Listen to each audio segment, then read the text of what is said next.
जय। शिवानी माता की जय। माता की जय। की जय।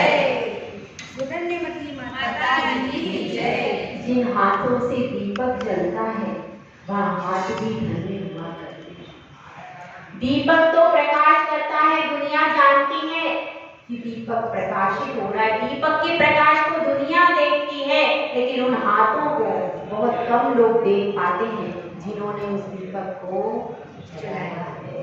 आज हमारा सौभाग्य है कि उन हाथों को हम देख पा रहे हैं जिन्होंने उस दीपक को प्रकाश दिया। ऐसी चुल्लिका सुधन्यमती माता जी, जिनका कि आज अवतरण दिवस है, उनकी जीवन गाथा मैंने 300 पेज में लिखी है। उन पेजों में सबसे ज्यादा वर्णन है तो इनके व्यक्तित्व का वर्णन है। तब भी वह वर्णन पूरा नहीं हुआ अभी तक भी जब जब जितना यह दृष्टांत सुनाती रहती है तो मुझे लगता है मैंने 300 पेज की किताब लिख दी, लेकिन वो भी इतना विशाल और अनुशासित व्यक्तित्व अगर अपने सामने है तो कौन सा व्यक्तित्व है? चुल्लिका सुधन्यमती माता जी, जिनका नाम क्या था बचपन में? सावित्री देवी। परिवार की बड़ी बेटी थी तो बड़ा व्यक्ति जो होता है उस पर विश्वास भी बहुत होता है और उसको सबको संभालने की जिम्मेदारी भी होती है। इसीलिए बड़ा व्यक्ति हमेशा गंभीर हो जाता है और वही गंभीरता इनके व्यक्तित्व में स्वाभाविक रूप से गंभीरता के साथ ही। और इन्होंने जब बालक का पालन पोषण किया तो उनको भी बहुत गंभीरता से अनुशासित रखा है। और माता जी खुद कहती कि भले मेरे तीनों बेटे थे पर उन बेटों के लिए भी अनुशासन था। जो काम करोगे यहीं बैठकर करोगे, गली में ही खेलोगे, बाहर नहीं जाओगे। कहना तीनों बेटों को भी मैंने कभी बाहर की हवा नहीं दिखाई। बिल्कुल इतना अनुशासन में, भले ही बेटियों को लोग बहुत अनुशासन में रखते हैं, लेकिन इनके तीनों बेटे भी इतने अनुशासित हैं कि वो बेटों में कोई व्यसन नहीं है। कोई किसी प्रकार की ईमानदारी और नैतिकता की जो बातें हैं वो तीनों बेटों में कूट कर भरी। और आचार्य में तो सबसे ज्यादा, क्योंकि जो इन्होंने नैतिकता का, सदाचार का पाठ पढ़ाया उसमें धार्मिकता के फूल और लगा दिए आचार्य गुरुवर सन्मति सागर महाराज। तो वो तो सोने में सुहागा हो गए। तो ऐसे पुत्र की जन्मदायी मां कि जिन्होंने संघर्ष ही संघर्ष पूरे जीवन में किया। जब ये घर में रही तब तो ये समझिए फूलों में रही, बिल्कुल फूलों में रही। लेकिन जब विवाह के बाद परिस्थितियां ऐसी आई कि उसके बाद इनको सिलाई मशीन पर बैठे बैठे सालों बीत गए। सुबह 4 बजे से उठ करके भोजन बना देती थी। इनके गोद में क्या होता था? हिंचीटे। और क्या चौथी क्लास में भी इनको पूरी सिलाई कढ़ाई बुनाई सब में इतनी एक्सपर्ट थी कि पूरी सब काम कर सकती थी। और आजकल की 11वीं हायर सेकेंडरी और फैशन डिजाइनिंग भी ये काम नहीं कर पाएंगे। अभी तत्वा सूत्र की क्लास हुई थी, वर्षा जी बैठी थी, तत्वा सूत्र की क्लास हुई थी, उसमें क्या आया था? 72 मिनट का कुछ आया था। तो वह पूरी क्लास में किसी को नहीं आया, सब बैठे हुए थे। माता जी ने सॉल्व करके दिखा दिया। माता जी ने सॉल्व करके बता दिया ये इसका इतना मिनट, इतने घंटे, इतने सेकंड। इतनी मतलब गणित में। और आचार्य भी हमारे मैथ्स में बहुत इंटेलिजेंट है। तो ये सब किससे आया? तो ये माता जी का ही पूरा संस्कार है, क्योंकि माँ में, बच्चे में माँ के गुण जरूर आते हैं। तो ऐसे ही वह पूरी संस्कारित थी, संयमित थी, शील से और अनुशासन और साहस की मूर्ति। बहुत सारे इनके दृष्टांत है कि कभी भी कुछ भी अनैतिक होता है तो देख नहीं सकती। एक बार बहुत सारे इन्होंने दृष्टांत सुनाए, एक आपको दृष्टांत सुनाऊंगा। बस में ऐसा हुआ कि एक बार क्या हुआ, लड़के एक बेटी थी, वह इस कॉलेज में जा रही थी। अब एक सीट पर क्या बैठा हुआ था? एक युवक बैठा हुआ था। तो अब कंडक्टर क्या कह रहा था कि वह कह रहा था कि इस बेटी को बिठा देते और वो जो व्यक्ति बैठा हुआ था वो बूढ़ा था।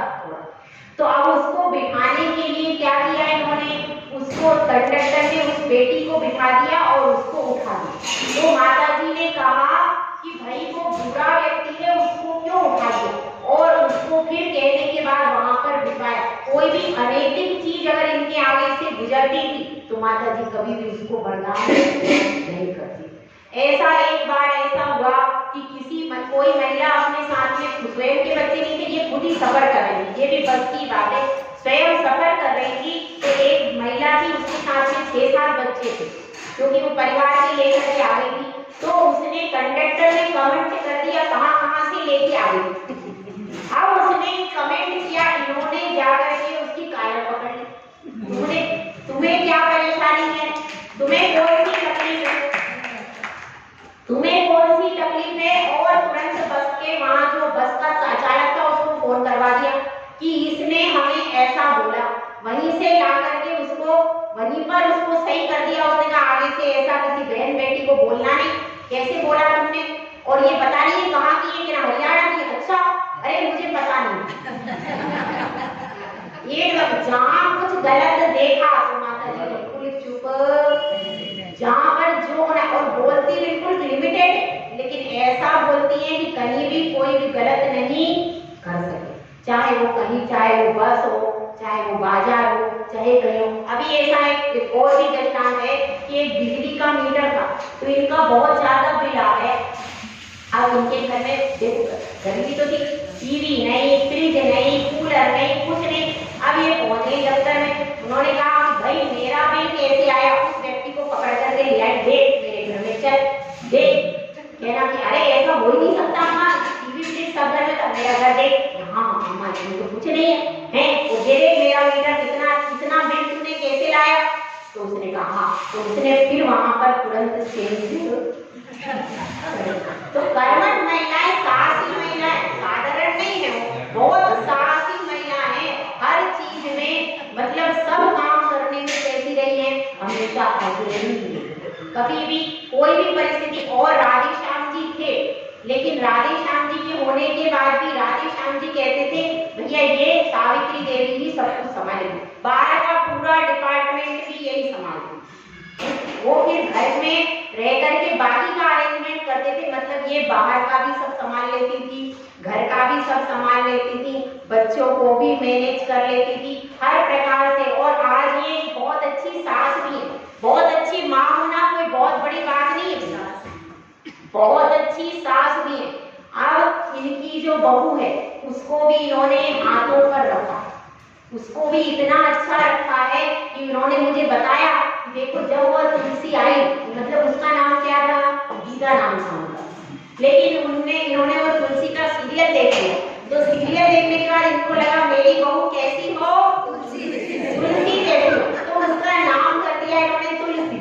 अब वो तुलसी रख दिया। उसके बाद शुरू में उसको भी क्या होता है, शुरू में कोई भी आता है तो उसको थोड़ी आस, और वो बेटी भी किस घर से आई थी, जिस घर में स्विमिंग पूल था, जितने बड़े घर की बेटी होगी, स्विमिंग पूल उसमें था, उस घर की बहू आई तो उन्होंने किया। और इनके घर में उस समय कुछ भी नहीं था, ऐसा एक कमरे का छोटा सा मकान था, डबल बेड भी नहीं था, कुछ भी नहीं था, लेकिन इनके पास था वात्सल्य का अपार सागर।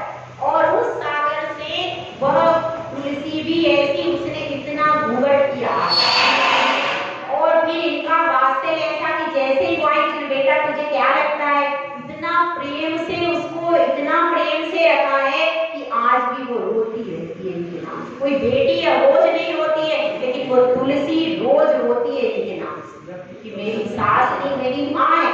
और इनकी तबीयत भी खराब हो जाती है, इनकी अगर तबीयत खराब हो जाती है तो वह बिल्कुल 1 मिनट कहीं नहीं जाती। तो एक बहू को ऐसा बेटी से भी ज्यादा वात्सल्य दिया होगा, तो उस माँ के वात्सल्य के सागर की बताइए कहाँ नहीं। बहुत ही गहरा सागर है, पर अनुशासित सागर। ऐसा नहीं है कि कुछ भी, बिल्कुल अनुशासित तरीके से ये वात्सल्य को लुटाती हैं कि कहीं भी धारा जो है वो मर्यादा की धारा टूटने नहीं पाए। चाहे वो संघ में भी बहुत सारी बातों में हमको मर्यादा सिखाती है, हम भी समझते हैं कि हमारी माँ के रूप में है यहाँ पर हर चीज में, कहीं कुछ उल्लंघी की बात होती, कहीं कुछ होती, तो एक बड़ा बुजुर्ग हमारे साथ है तो वो हर प्रकार से संभाल लेता है। कोई भी परिस्थिति कभी भी बाहर क्यों नहीं बिगड़ती, क्योंकि हमारी माशा हमारे साथ। जिस प्रकार से माँ परिवार को संभालती, उसी प्रकार से माँ के रूप में एक वात्सल्य का सागर भी है और सागर में भी सीमा होती है, तो वो सीमा का भी एक विशेष संयोजन है। तो उनके गुण बहुत सारे, उन गुणों को अपन कह सकते नहीं है, और उन्हीं गुणों का एक अंश था जो आचार्य सुंदर सागर जी है, तो उनके गुणों की महिमा भी आज गाई जाए तो भी खत्म नहीं होती। तो इनके गुणों की महिमा हम कैसे गा सकते हैं। मतलब यह जो सावित्री देवी से क्या बन गई, सुधन्यमती, वो भी कैसे बनी, वो भी बहुत बड़ी बात है, बहुत सारा बोलना पड़ेगा। वो क्या है, सुधन्यमती माता जी को भी आचार्य श्री ने फोन करके एक बार कहा, उन्होंने कह दिया था कि जब तक राधे श्याम जी हैं तब तक आप घर में रहना, उसके बाद आ जाना। तो राधे श्याम जी की व्यवस्थित समाधि हुई, आचार्य श्री ने उनको संस्कार वगैरह करके उनकी समाधि हो गई, गृहस्थ अवस्था में हुई, लेकिन व्यवस्थित उनका सब त्याग पूर्वक समाधि। उसके बाद में 6 महीने में आचार्य श्री ने हमारे सामने गीता दीदी है उनसे फोन करवा दिया, भाई अब सब कुछ छोड़कर आ जाओ। अब इनके पास कोई प्रतिमा नहीं थी, 4 बार भोजन करती थी, क्योंकि तुलसी भाभी थी, वो प्रतिमाओं का पालन नहीं कर सकती थी, छोटे छोटे बच्चे हैं, अभी भी छोटे हैं, ज्यादा बड़े नहीं, तो वो छोटे बच्चों के कारण इनका प्रतिमाओं का पालन हो नहीं पाता था, तो इनका नाम नहीं लिया, लेकिन इन्होंने फिर भी कुछ भी त्याग नहीं किया, सिर्फ ब्रह्मचर्य व्रत हो गया था, बाकी भोजन पानी 4 बार। और इनको कहा भी गया था कि आप कैंसर की पेशेंट है, इसलिए आप भोजन पानी का त्याग मत करना, ये डॉक्टर की तरफ से गाया, तो इनका कुछ त्याग नहीं किया था इन्होंने। 4 पे जैसे भोजन घर में आप लोग सब करते हो ना, ऐसे ही भोजन कितनी बार कर रहे हैं, कोई ऐसा विशेष नहीं था। और उसके बाद डायरेक्ट आके आते हैं, कहा डायरेक्ट दीक्षा देंगे, संघ में नहीं रखा, डायरेक्ट दीक्षा हुई है, तो डायरेक्ट दीक्षा तो कैसी होगी, तो उसको डायरेक्ट दीक्षा को भी इन्होंने संभाल लिया। ये आसन खेल नहीं है, ये क्या आसन खेल नहीं, डायरेक्ट। और जिस दिन केशरोच हुआ 2.5 घंटे लग गए, आचार्य श्री भी हार गए इसमें, केशरोच में पूरी जो कानपुर में ठठाठस भरा था पूरा हॉल, उसमें पिन गिरने की भी आवाज नहीं आ रही, इतना बड़ी, इतने, और बाल इनके बहुत ज्यादा घने थे, बहुत घने मोटे और ऐसे बाल थे, एकदम घुंघराले बाल, अभी तो बाल बहुत कम हो गए, पूरे घुंघराले बाल थे, बहुत लंबे लंबे, और उसको करने में 2.5 घंटे लग गए। आचार्य श्री भी थक गए, सब लोग थक गए और हम भी थक गए, तो भी वो केसलोच कैसा, फिर भी इनकी आंख से हंसी चली, एक चेहरे पे खत्म नहीं आएगी जब केसलोच हुआ था। तो पहली बार केशरोच, कभी कोई प्रैक्टिस नहीं की किसी प्रकार की, क्योंकि ये वैसे बिलोंग करते थे, जो सुबलचंद जी थे वो श्वेतांबर जैन धर्म पालन करते थे, और राधे श्याम जी वैष्णव धर्म पालन करते थे, दिगंबर परंपरा से कोई विशेष संस्कार नहीं थे, वो तो ये बाद में आकर के सब कुछ इन्होंने सीखा। तो इतना सब कुछ एकदम सीख लेना, इनको जब दीक्षा हुई, प्रतिक्रमण वगैरह कुछ नहीं आता था, ना कोई सामायिक आती थी, ना कोई एक जगह पर बैठना आता था, पर इन्होंने सब इतनी फास्ट और इतनी जल्दी सब सीख करके आज आप कह नहीं सकते ये जैन धर्म के इनको पहले कुछ संस्कार जानती समझती सब थी, लेकिन एक देश जन्म से होना दिगंबर, और दिगंबर जैन धर्म के अनुयायी होना, और एक आप सोचो 60 साल के बाद उन्होंने सब कुछ अंगीकार किया, इतना कठिन काम, तो इतना कठिन, इतनी कर्मठ, अनुशासन प्रिय और धर्म को हृदय में बसाने वाली महिला, ऐसी महिला, और ऐसे उन्होंने वही ऐसे सुंदर पुत्र को जन्म दे सका जिसकी माँ भी धन्य। और इसीलिए जब आज दीक्षा हुई तो आचार्य जी ने नाम क्या रखा, ये माता धन्य है, सुधन्यमती है, जो जिन्होंने अपना जीवन भी धन्य कर लिया। और एक बार आचार्य जी ने बोला दीक्षा लेना है, उन्होंने कोई सवाल नहीं किया, मेरे को कुछ नहीं आता है, मेरे को कुछ नहीं आता है, मेरा कोई त्याग नहीं है, मुझे कभी कोई सवाल नहीं, जो उन्होंने कहा आदर को स्वीकार कर लिया। मतलब बेटे के रूप में तो मान्यता थी ही, लेकिन जिसको पाला पोसा, जिसको अंडर में रखा, उसके अंडर में रहना कठिन था। पर उसके अब उनकी हर आज्ञा को ये शिरोधार्य करके गुरु के रूप में, अभी तो बेटे के रूप में थी, पर अब उसी को गुरु बना करके उसके सामने हाथ जोड़ करके चलना, ये भी बहुत सरल काम नहीं। जो आचार्य सिंह, आज भी आचार्य सिंह के मुख से कुछ भी निकलता है तो माता जी कहती ये तो करना ही है। तो इस तरह से उन्होंने बेटे के रूप में भी उनका ध्यान रखा, और अब वो गुरु बन गए, तो अब वो बेटे नहीं है, अब वो सिर्फ गुरु। तो गुरु के रूप में ये उनकी शिष्या बन करके भी पूरे धर्म का पालन कर रही है, बहुत अभूतपूर्व प्रभावना कर रही है। अब देखिए, मंच पर भी कभी भी किसी से बात नहीं करती। साधु केवल बोलना प्रभावना नहीं, साधु अपनी चर्या के माध्यम से अपने आप बहुत बड़ी प्रभावना करता है, और ऐसी ही ये प्रभावना कर रही है। तो कैसा दीपक इन्होंने जलाया, 4 लाइन के माध्यम से बन समझते। एक दीपक जल उठा तूफान के आने के बाद।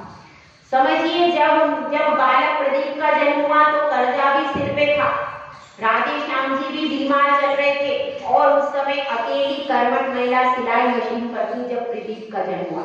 एक दीपक जल उठा तूफान के आने के बाद, उसने कांटे चुन लिए कलियों को खिलाने के बाद। 3-3 कलियां खिलाई, लेकिन स्वयं के जीवन में कांटे हुए। उसने कांटे चुन लिए कलियों को खिलाने के बाद, खुद चला, लेकर चला जो दूसरों को साथ में, स्वयं भी चली, अपने परिवार को भी संभाला, और आज पूरे समाज में प्रभावना कर रही है धर्म की। खुद चला, लेकर चला जो दूसरों को साथ में, उसने शिवपद पा लिया कर्मों को नशाने के बाद, उसने तो आप लोग इनके जन्म दिवस पर यही भावना बनाएं कि इन्होंने तो बहुत मेहनत करके ये सब कुछ पाया, तो अपने को भी, अपने पास तो कुछ भी ऐसे संकट नहीं है, अपन तो अपने को तो सब कुछ जन्म से रूप से मिला है। आचार्य जी को भी रूप से नहीं मिला, उन्होंने भी सब कुछ पा लिया, सब कुछ चेंज किया, और इन्होंने भी 60 साल के बाद सब कुछ चेंज किया। तो ये कोई कठिन, बहुत कठिन काम है 60 साल के बाद पूरा बदल देना। तो उसके बाद भी आज आपको कहीं नहीं लगेगा कि ये जन्म से जैन लगता है क्या।